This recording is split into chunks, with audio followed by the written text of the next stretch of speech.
Dear students, আশা করি তোমরা ভালো আছো, আমিও ভালো আছি। এসো অঙ্ক শিখি ক্লাসে তোমাদের স্বাগত।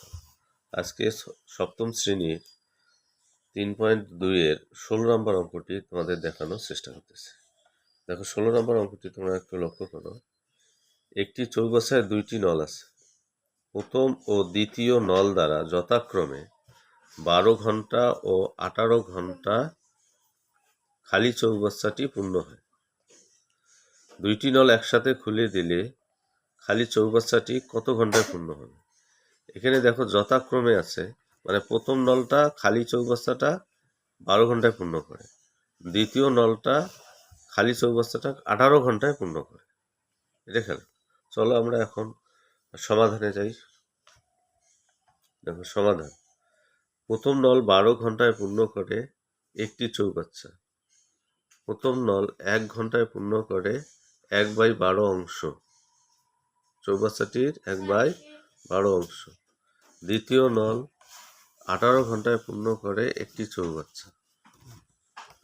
দ্বিতীয় নল 1 ঘন্টায় পূর্ণ করে 1/18 অংশ, চৌবাচ্চাটির অংশ।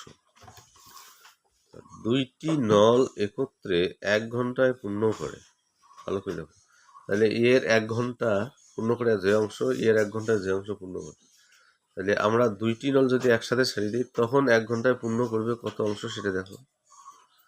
এই 1/12 যোগ 1/18, 12 এবং 18 লসাগু হচ্ছে 36।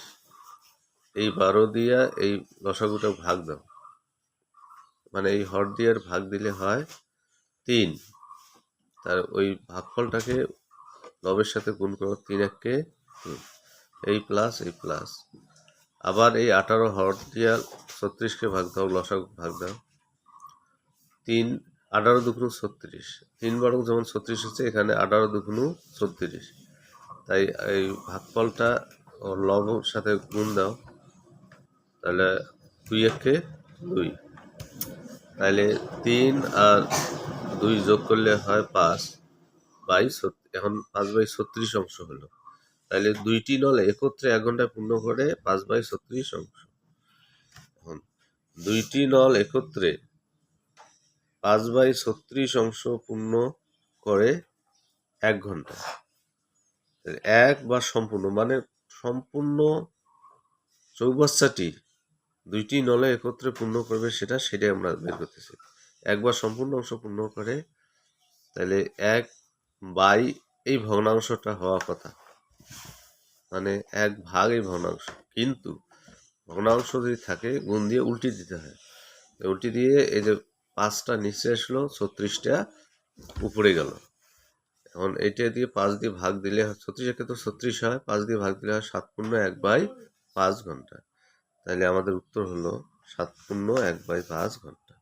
টিল দেন, আল্লাহ হাফেজ।